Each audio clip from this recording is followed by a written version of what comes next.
every once in a while, an extraordinary person comes along, and I have the benefit of interviewing her today. She is the founder and CEO of America's largest importer of Italian ceramics, Vietri. Please help me welcome Susan Grobley. Susan, I am so excited to talk to you today, so thrilled. You and I are kindred spirits. You just don't know it yet. We'll know it by the end of this. We'll I know it by promise. the end, and we're going to chat about it. Good. You have lived an extremely robust life. You are still living that life. And there's so many things I want to talk to you about, so I'm hoping that I can fit all of the conversation into the time that we have today. And I want to talk to you about Vietri, and I want to talk to you about your book, Good. Italy on a Plate, which is a memoir to the 40 years that you've been in business. Right. So there's so much to talk about in your journey. So we're just going to start at the beginning. So rewinding, talk to me a little bit about what you knew about yourself when you were young, maybe let's just say a young teen, and how your family and friends would have described you then. First, I want to tell you your questions, Lorna, were fantastic. I've not been asked many of them. I really got to think about them. And this first question that you asked me, I asked a couple of friends how they saw me when I was a young teen, my Oh, close great. friends. And one said, you know, very popular, loved people, outgoing, um, felt very proficient and confident in most things, but not all, which I thought Mm, was perfect.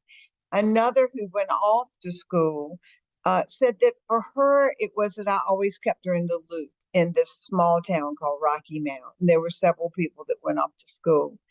My dear, dear friend, Chris Harris, was very poignant. It made me somewhat teary. His feeling was that um, I just always cared about the other people and bringing them mm. in to the group. And that's pretty much how I live my life, which is I've had a robust life. I continue to have it, but the joy for me is the other people that feel that robustness and are included.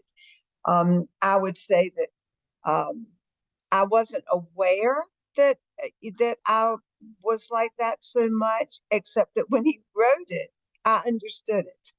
Well, here's So what's so great about that, even in you sharing this story, the fact that you have all of these friends from that time that you're still in touch with, to me explains a lot.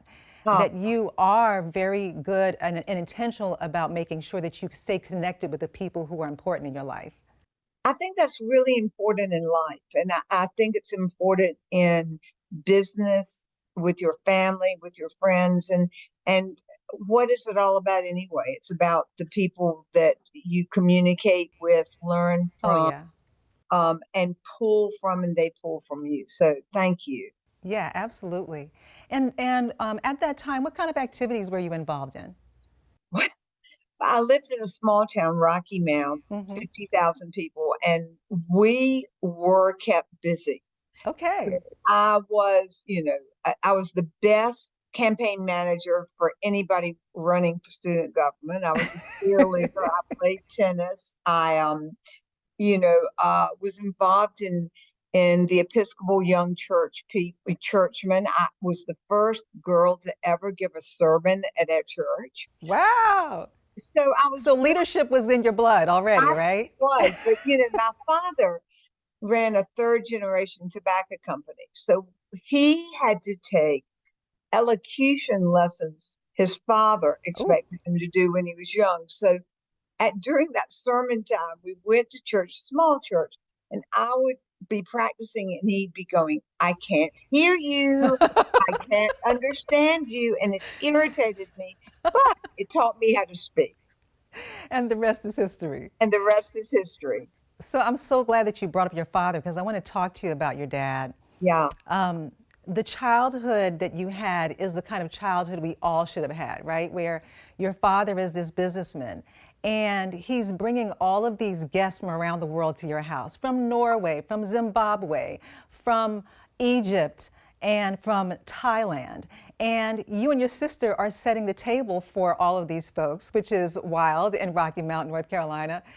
And they even attend some of your activities at school. So tell me about that experience and maybe if you can also how it shaped who you are today. It clearly shaped who I am. One thing we had at home was one of those standing globes because there were no Oh yeah. computers. And every time a guest would come, Daddy would say, "Here's Rocky Mount, here's Shanghai. Look how small the world is. You're Mm. only a phone call or a plane ticket away." And so I always dreamed about traveling. We would be allowed to be dressed up. It was kind of like the Sound of Music. We got to take the tobaccos that they were smoking and trying. We were able to take the drinks and sit there as long as we did not say one word. That's definitely old school. Oh, that was old Children are school. to be seen and not heard. Yeah, we'd be excused. But it brought this world to be such a small place, and this metaphor that has been Vietri's mantra, being around the table. I would sit there and it would be a group of people talking about bigger things than I knew about, things I didn't understand a lot of times, Mm. but I was curious about.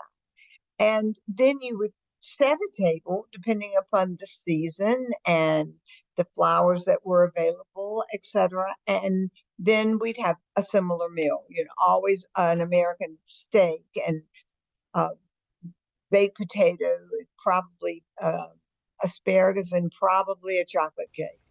And we were able to sit and have dinner with them, and then we were excused. But it was very dynamic to be a child in that world and be more in an adult world at home than a children's world.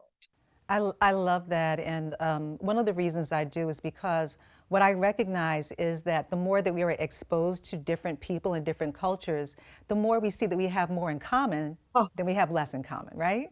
absolutely, I, absolutely. I love And it. and you also, for me, I think because of that exposure, diversity and inclusion were always paramount in this conservative little East North Carolina town for me. So Hmm. when I was in junior high, we became integrated. And Angela Bryant, who's now a lifelong friend, was the first Black student. She was teeny tiny. She wore red shoes. I thought they were very cool. And she ended up being Fashionista. magna cum laude of our class and being in Wow. government. So it was a wonderful childhood. Lots of parents, lots of people to praise you and tell you that this wasn't right. So I got sent home once from a close friend's house. Okay. Anyway, We won't discuss why. no, no, no, no. We'll just Let's move not on. discuss We'll that. just No, move on. right. So I want to talk a little bit about your dad. Your dad passed when he was young, Yes. and but what happens from there changes the trajectory of your life, right? Because then your mom says, "Okay, you know what? In his honor, I'm going to take the two of you, you and your sister, on this tour of Italy." And while you're on this trip, all of these serendipitous moments start happening that shift everything. So, talk to me a little bit about what happens when you're at this hotel and you're in the dining room at the hotel and you see this beautiful dinnerware.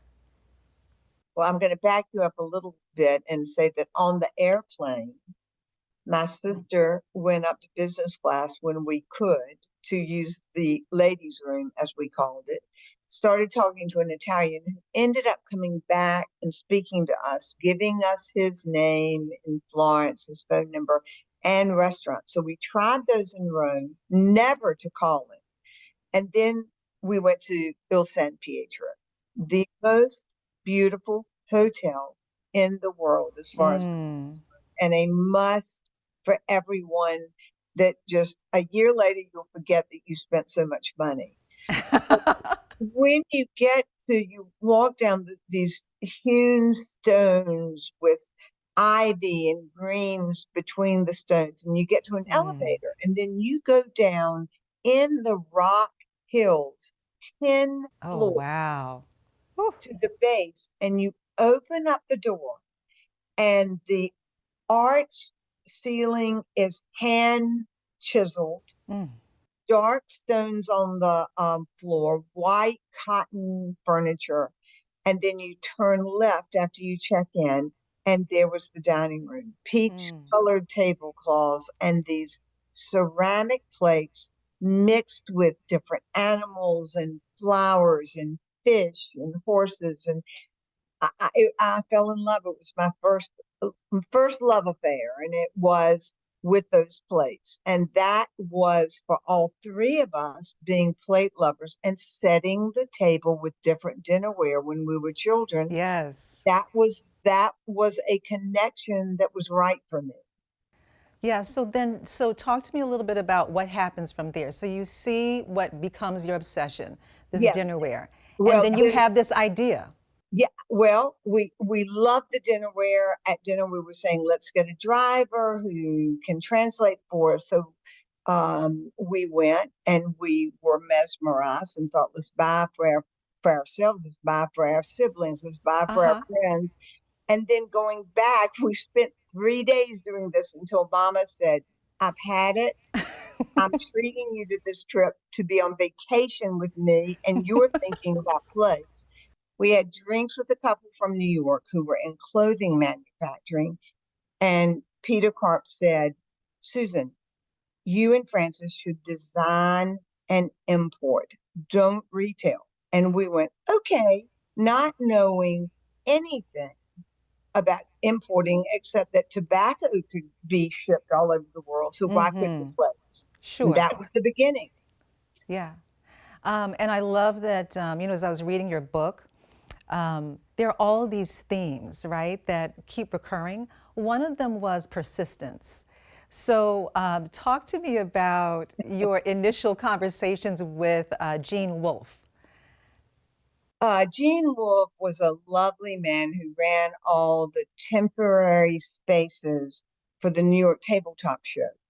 And when we decided on that second trip, when we negotiated a contract and realized we were really going to do this, I always had a notebook. And from this day, from 40 years ago, I'm always carrying a notebook, even with my phone.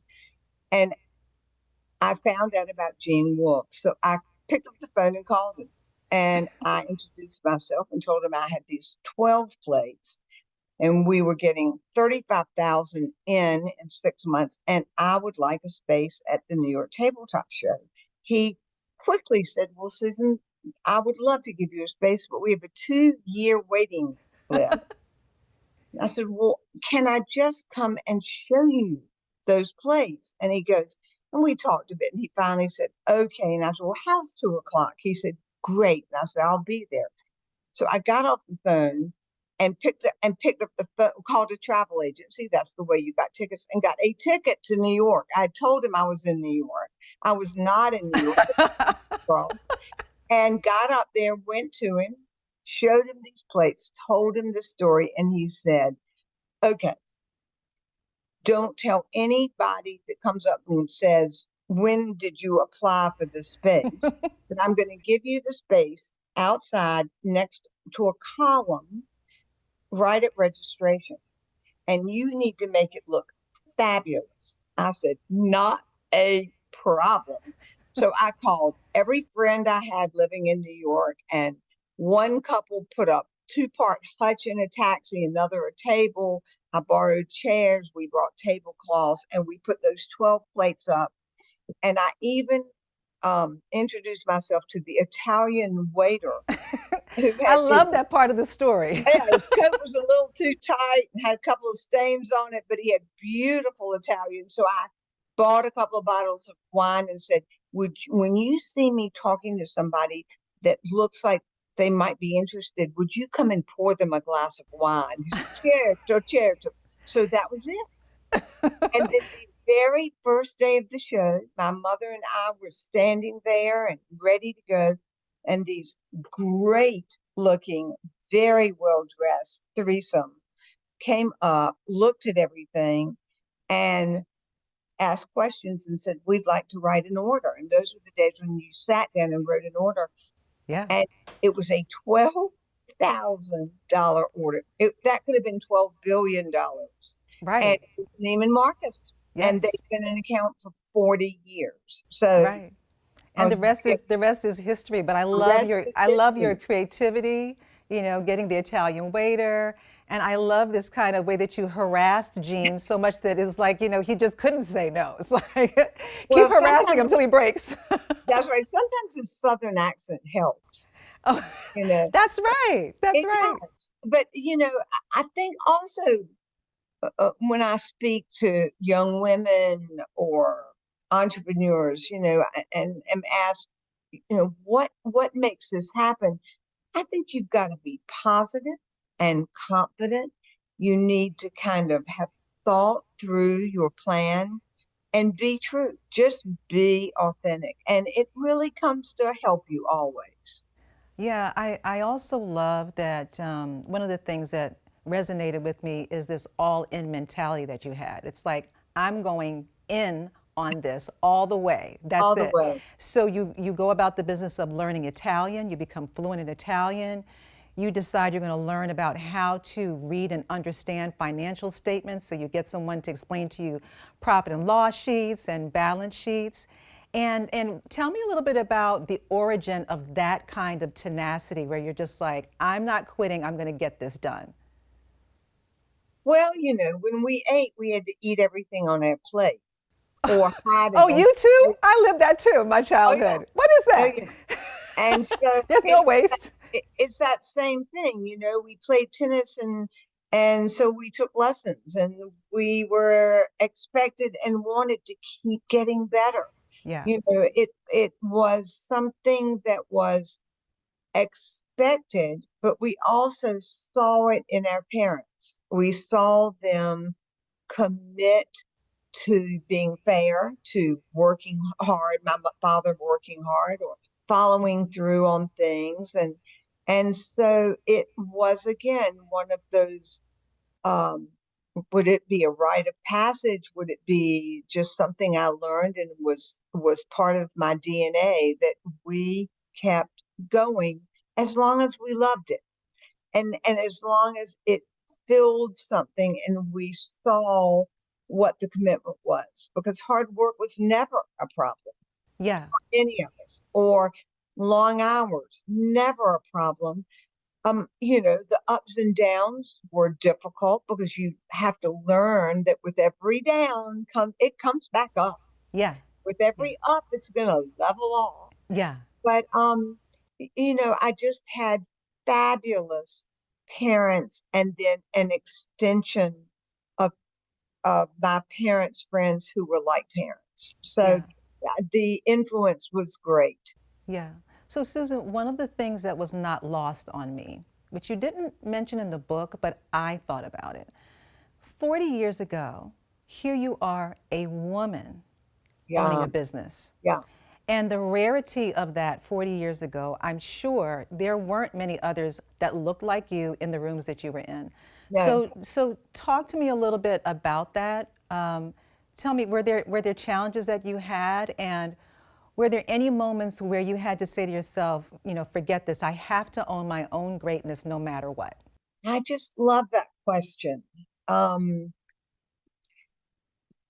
I would say one of the difficulties of growing up with a pretty powerful father who traveled the world and was around families that were like the sound of music. They were perfectly coiffed, was coming home for him to four children who were just normal children. Mm-hmm. So the bar sometimes felt too high as a child. Mm.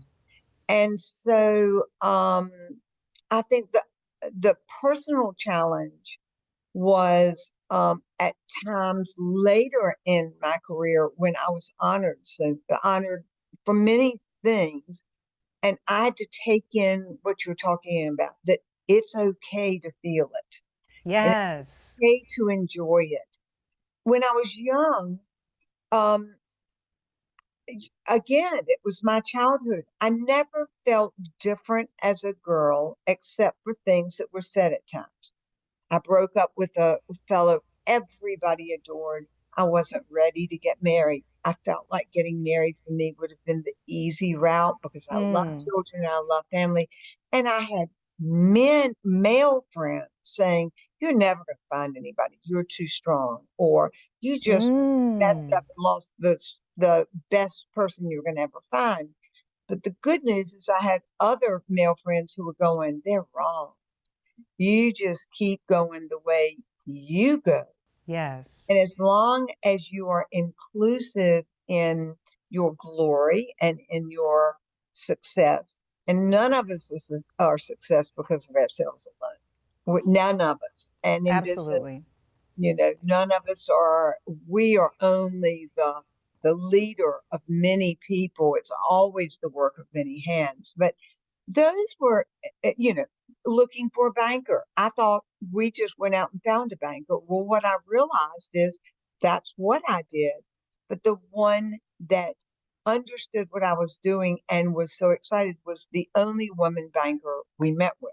Wow. So I found that you needed to prove yourself a little bit more. You Mm-hmm. needed to, and always seek those people that find you are excited that you're blaze trailing. Is that what it's called? Trailblazing. Just I had a couple of times in Italy, but it was mostly people like the rental agency in Palermo who said I had had a wreck, which I hadn't, and he would have never done this to a man, but wanted to charge me all this money, but I talked him out of it. Um, and then there've been, only one bank loan, and it was my next door neighbor who knew me as this child, and he was way conservative to women. And that was fine because it probably would have been too close of a relationship, and we've done fine without him, and I still love him. But I I tell women and men that it's about how you present yourself. Yeah, absolutely. If you are willing to communicate well, be prepared, be kind, and be yourself. Gone is the day that we as women have to feel like we have to put on a man suit.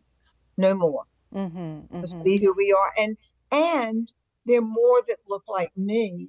And I work really hard for those that don't look like me to get through the experiences of their life to feel that they're fine in anybody's skin as well. Yeah, I think that once again that tenacity comes back though because number one, I love that you believed in yourself enough to keep pushing, right? Yeah, Because when definitely. you have these influences around you that are negative and they keep saying, "Oh, you're this, you're not this," sometimes that can kind of permeate who we are, right? Huh, But it's up to us to say, you know what? I don't believe you. I'm going to continue to believe in myself and keep moving forward. So I think that was great. So we talked about the early days. yeah, So let's kind of bridge this gap to today, because today, Vietri is in over 2,000 specialty retailers around the world. right. Tell me about any other pivotal moments that you think also kind of shifted things for you or changed the trajectory for you and the business. In the business, I think finding the change right now for me is is having a young, passionate leadership group Mm, and not being afraid of that. Not being afraid of the change of what is my mm, position, what do I do to add value. And so I have a 38-year-old woman we've worked together for 11 years. I have a 41-year-old man that we've worked together for 10 years. I have every other position is a woman except for except for warehousing. And my warehouse manager and I've worked together for 23 years. But the big change was offering someone the position of being president and leading the day to day and growing the company with the same vision and mission that I've always had. And it's just working really well. yeah. I feel that my role is still to mentor, to bring ideas and to create product and to connect them to a bigger world of Mm-hmm. leadership and people and friends. And I think that's working. And I have to congratulate you for that because as an entrepreneur, it really is hard to turn your baby over to someone else, isn't it? Very hard. You know, because you have designed, if you will, the business and the culture, and then you're saying, okay, here you go, I'm just going to trust you with this. That's very difficult, right? It's very difficult. And my other big pivotal point is that I got married at 44 for the one and only time. And it was unexpected. It's certainly for both of us that first date, we were both going, this is pretty great. But I married someone who had his own career and Mm, never questioned me. As a matter of fact, always encourages me mm-hmm. and enjoys it and enjoys people and laughs and loves my sense of loving design and changing things up. And so um, that's been pivotal because I suddenly was the mother of two stepchildren. Mm, mm. But you actually even taking the chance on him, I think was important too. But in your gut, you must have known, okay, this is someone who's meeting me at the same frequency. Because I think for a successful woman as yourself, you have to have someone who is not intimidated by your success, True. And that can encourage you. you know that as well. I Hmm. mean, it's I think for both of us, if someone is not going to encourage another person, then they're probably not going to be someone we choose to spend a lot of time with. Right. And because that's what it's all about. I hope you're enjoying this episode of Lorna Gross Enchanted Life and Style. And if you want to learn a little bit more about my interior design work, my travel experiences, my book, or speaking engagements, you can go to lornagross.com or connect with me on Instagram at Lorna Gross Designs. Love it. So, okay, well, let's talk about people. Let's talk about style. Okay. And earlier I said to you that I feel like we're kindred spirits. Right. So, one thing that I know about my life work is that I'm supposed to be here to inspire, to bring beauty, bring joy, and I'm also supposed to be here to create human connection. And I Yep. was reading your book and I was like, okay, you know what? Susan also has this same charge, right? So Right.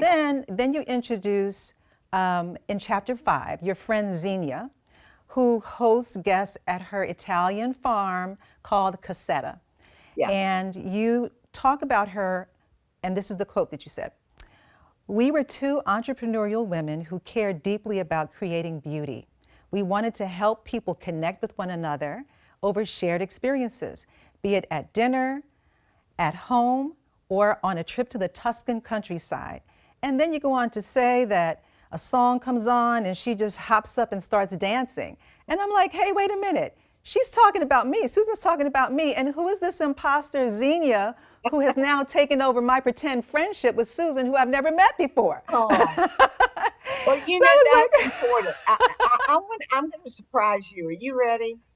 I'm like, going to uh-oh. introduce you to two people I have danced with, I have cooked with, who bring their own original food to that I am inspired by because they do everything you and I are talking about. They persist in things, they have beliefs, they have joy in their lives. They're great students, they're great athletes, and they have wonderful parents. So here we go. Are you ready? I'm ready.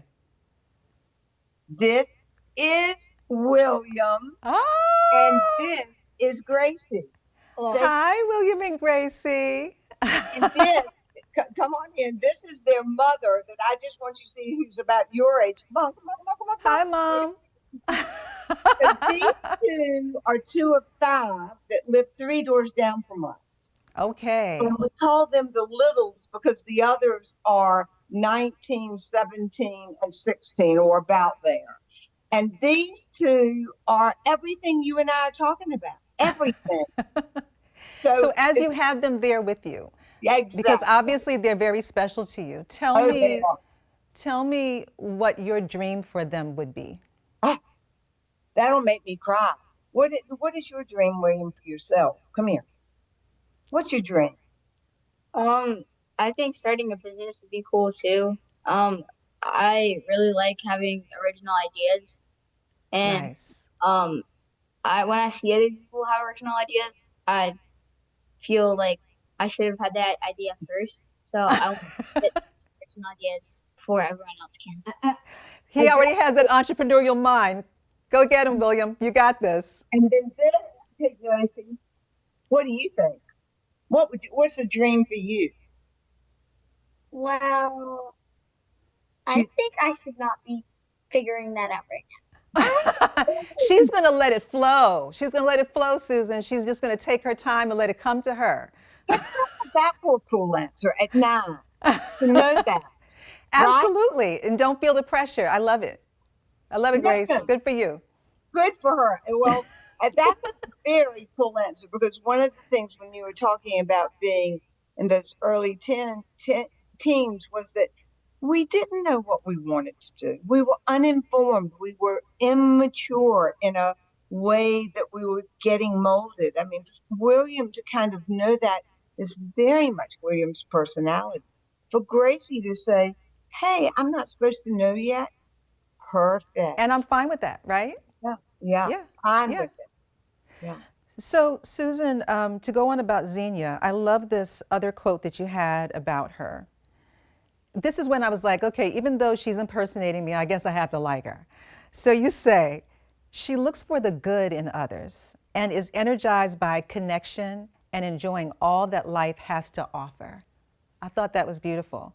So Thank she you. has this Italian farm where she's hosting folks called Casetta. And one of the philosophies is rest, taking breaks, and breathing. And you speak about that in the book because it is a theme in Italian life. Right. So my question to you is just around knowing how busy you are. I think I read that you travel maybe 3 times a month. How do you incorporate those tenets in your life? The breathing, relaxing, and taking a break. I think that, first of all, I love fabrics. So someone asked me if you were going to a store and it could be a shoe store, a clothing store, an art gallery, or a restaurant or a fabric store, where would you go? And I said, hands down, fabric. I'm There's, with you on that. I'm with you on that. yeah, I mean, there's something about looking at color and design, which then for me, of course, goes into ceramic, but it also goes into my home because I feel that a home and I is a home. It's not a house for me. And it is about the warmth and having people feel comfortable, you know, having a dinner party with strangers of different ages and figuring out things to talk about beforehand, putting flowers on the table, mixing whatever's that you want to put on the table. So for me, I get this respite from my from looking from there's a shop in there's a relais chateau outside of Chapel Hill called Dovecote. I love to go there. The general manager and the woman that runs the store, both Teresa's, I love that they have beautiful classic, but today kind of clothes. I love to go and touch and feel and talk about them and buy some things. So that's one of my splurges. So I find that very relaxing. The other is to just have some quiet time, whether it's at the sea or in Maine where we go, or even just being at home and walking over and visiting Annie and Kim and just sitting and thinking and talking about something other than what I do. Yeah, And yeah. and then there's somebody that is very special that helps anybody and everybody in their lives. And this is his name is Franco Amanati Puccinelli Mm. Cappuccini Benvenuto, and he's an Australian Labradoodle. And he's the cutest, happiest thing. And every morning, Bill and I have our cup of coffee and we rub Franco and talk about our day, etc. So those are the things I do. Yes, and I can actually feel the bliss when you're describing that. Yeah, yeah, yeah, yeah. One of the other places that you go in Chapel Hill is one of my favorite locations there. It's a Oh my southern God. season. So whenever I'm in the Chapel Hill area, I make sure that I stop there. But it is the cutest shop, and as soon as you walk in, you just see the most beautiful items, colors, little trinkets, and I never leave there without spending something. And, and you are going to be so sad when I tell you that that precious store that people have loved from all over the world when they come to Chapel Hill has closed. Oh It is no, exactly and was exactly like you described it. It's kind of like people that someone dies and they always call them in the present tense. I don't do that, but they do. I'm going to call Southern Season in the present tense no. as Right. long as I live because it was that kind of store. But unfortunately, it didn't make it through the pandemic. Oh, I'm so sorry to hear that I because it was know. absolutely a joy. It was a joy Yes, for sure. absolutely. So tell me, you were mentioning earlier some of the things that you do to create bliss in your life. What would you say are two or three other like splurge items that you just engage in or spend a little bit more on to bring a little bit more joy into your life? So I'll splurge on some clothes. I will splurge on some expensive fabrics. I will tell you right. I'll splurge on a trip. Bill and Yeah. I have a couple from New York that we love to travel with, and a couple Mm. in the mountains. We love to go fly fishing, and then we love to go with Jeff and Claudia because Jeff plans it, and it sets us back for a while, and we've loved every minute. So those are big splurges. I Uh, love this. I love this image that you just gave me of you fly fishing. I'm like, oh, you're gonna have to send me a picture of that at some Oh, point. I'll send you a picture. It's so much fun. And talking about relaxing, at first I would go with Bill and be in the boat and read a book. And then I said, man, this is just too beautiful. So imagine, and taking hikes. It doesn't cost anything, but Right. married to an environmental lawyer who knows the names and sounds of every bird. So he's an outsider, I'm an insider, and it works perfectly. Yeah, it's interesting because you and I are both about human connection and Yeah. being around people is so important, but every once in a while you just have to kind of take a step back and just immerse yourself into an environment of quiet. So I really do Clients. love that. Yeah. Yes. So in the book, you also mentioned Frances Mays, Yes. and she is the author of Under the Tuscan Sun. She's a friend of yours, and Yes. she also wrote the foreword for your book. And I love one of the things that you say that is her philosophy, because she has a way, as you say, of making her guests feel appreciated and Yes. valued at their table.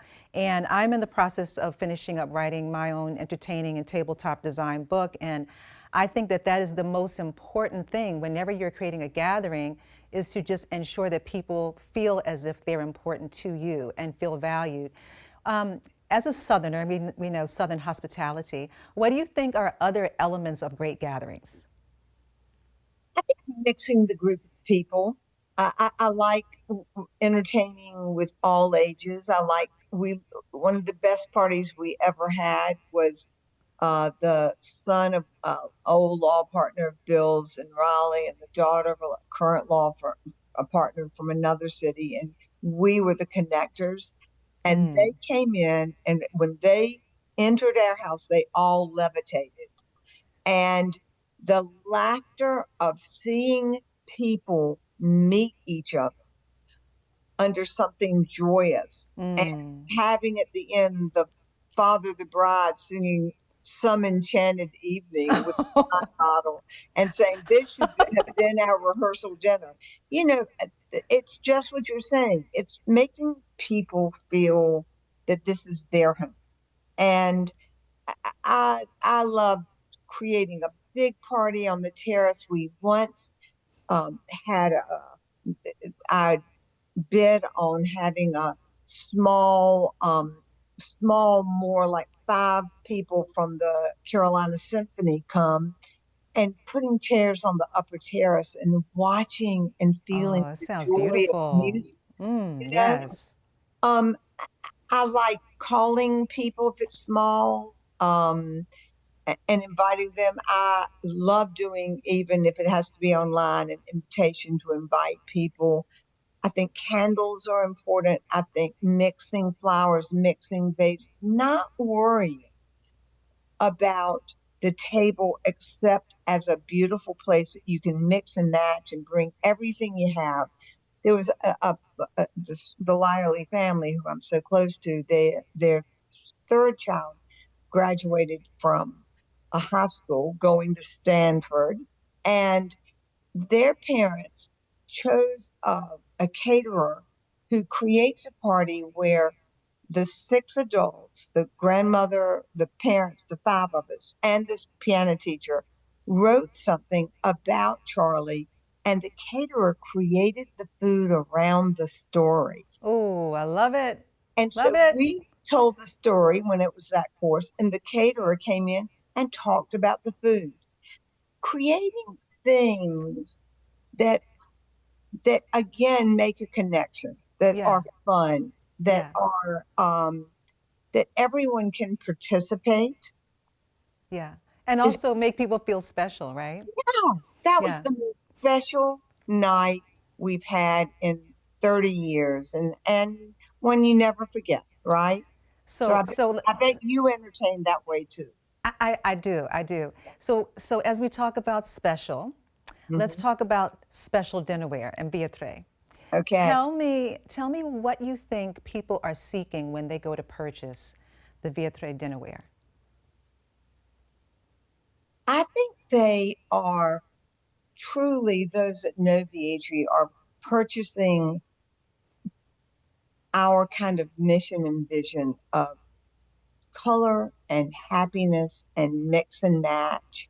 They love Italy. They've either been and think that they were from Italy in another life, or they dream of going. I think they love the artisanry because that's so important in our heritage. I mean, we Mm-hmm. all started from crafts, right? From people working in the fields and making their own flour and their own cornmeal. So we moved that up to today, which is the few but so special artisans in the world. Yes. I think they love the warmth, and most people say when they touch our product, because we do not use decals and it's all handcrafted, that Right. they can feel the earth, they feel the warmth. Mm. So those, I think they come for that. And I think that we offer that simple, elegant, but casual sophistication so that someone who lives white on white can buy Lostra, which is designed around the way you make Parmesan cheese, or they can buy, a group that we do thumbprints around it that's all white but has that orange peel feeling, to people that want lots of color. So I Or a lot of elegance. Like I well, really a also lot of enjoy elegance. Ruffolo. Is that how you pronounce it? Ruffolo, Yes, the Ruffalo. this beautiful, yes, beautiful And that's our gold. number 1 selling group It's because beautiful. it's glass that goes with ceramic, and it adds this elegant, simple table. Yeah, yeah, it's So, beautiful. I love it. yeah, So I have to transition here because I'm going to run out of time if I don't. But I want to ask you about your life insights. So, what would you say are 3 key things that could lead a person to an enchanted life? that was an amazing question. So, I look at my life um, as enchanted by work and as by pleasure. I think positivity is key. I think Mm, not being afraid to find what you love. And it is everything from having a family to not having a family to marrying or not marrying, but looking at what you loved as a child and knowing that that hadn't changed very much. Mm-hmm. So seeking it, being persistent with it, you know, finding your place and not being afraid to find your place Yeah. for men or for women, for anyone. So for me, those things are really important. And to stretch, stretch in your world. Find that the world is small. Understand the unique qualities that bring us all together that are common denominators, no matter where you're from. Yeah. And you will have an enchanted life because you will be satisfied. I love that. I love that. You also have this quote in the book about not just savoring what's on your plate, but savoring life, right? Yes, I love that. So, last question for you. Do you feel as if life is more a fairy tale or hard work or a combination of both? absolutely both. I think you create a fairy tale. I don't Mm, think I think we're all born at different, we're lucky where we're born or unlucky, right? mm-hmm. So from birth, it's what has nurtured you. And then from there, how do you seek that enchantment, that joy, that life? Because I was born with confident and loving parents. I didn't know much about emotional strife or financial needs, but it didn't deter me from always wanting to work and Yes. learn and grow. For someone less fortunate in how they were born, it's the same. You just have to fight a little harder in the beginning to find your enchantment. But Mm, enchantment is hard, even when you're born that way. Finding what you love and having the confidence. And Lord knows I didn't have confidence all the time. I had to ask my mother or my husband or my best friend, how am I doing? yes. Just being vulnerable and being able to ask how you're doing. Get that Mm-hmm. support to find your enchanted life.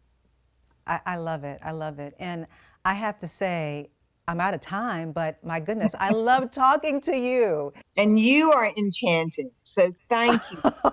Susan, thank you so much for joining me today. It has been my absolute pleasure. I love the note that you said that life is not just a fairy tale, but it's also about hard work.